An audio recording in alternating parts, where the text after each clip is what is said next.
political space now for a decade, but he needs to bill himself as a change candidate too, because this is a change election. So how does he do that aside from saying, "Hey, was your life better 4 years ago?" Well, he does have to project some future-oriented ideas. We always hear elections are about the future. It's about what's ahead, not what's behind. We can't fix what's happened, right? But we can do something about what how we react to that. I think some specificity from Donald Trump tonight will be helpful and reinforcing on that front.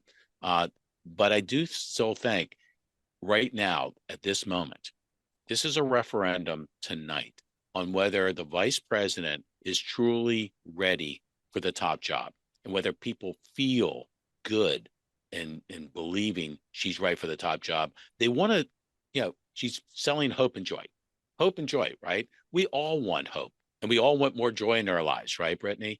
But uh, if we don't believe that that person who is selling that could actually deliver that, that's where I think she has the maybe a potential wall. And that is what this election is all about. It's a heart versus the mind. Right now, the heart wants to believe in hope. The mind is saying, oh, wait a minute. That sounds good, feels good. But we got a lot of issues here. And what's happening right now is not working. Heart versus mind. I mean, I guess my last question would be, how does she win this debate? What does a tangible win for Kamala Harris look like aside from projecting strength? What would be enough for a W in her column? One would be hoping that Donald Trump is coming out of his shoes at some point is not well received. The other is, and it's funny, it sounds superficial to say that the way someone looks, their body language is as important as what they say. I think this is in play tonight for Kamala Harris, and it's going to be very difficult.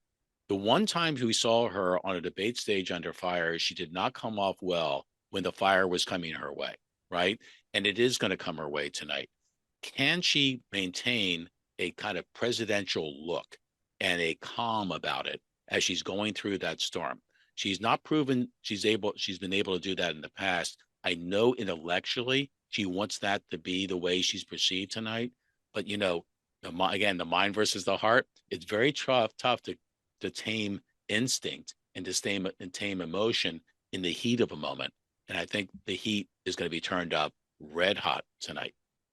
And then, but on the flip side, Donald Trump, what does a win look like for him? Because as we noted earlier in this conversation and other conversations I've had from June on, it's not necessarily true. Some people would suggest that he won June's debate. It's just that President Biden had such a poor performance that Sure. totally overshadowed it, giving him the win. So how does Donald Trump win? Or is he just hoping Vice President Harris messes up to the point where it looks like he wins?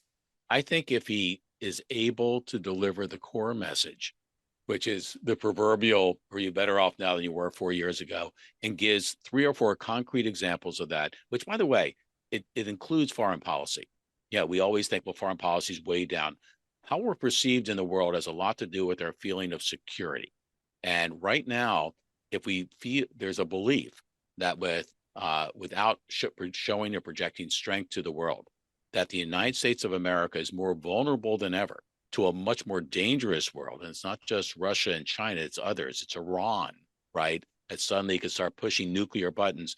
That I think is a win for Trump if he projects strength, if he's clear about this it's a referendum on, he can credibly say it was much better on many of these same fronts when I was president. Whether you like me or not, they were better. If he delivers that, that's a win because I think in the cool of night, as we move into the election, in the soft and undecided vote, that will count.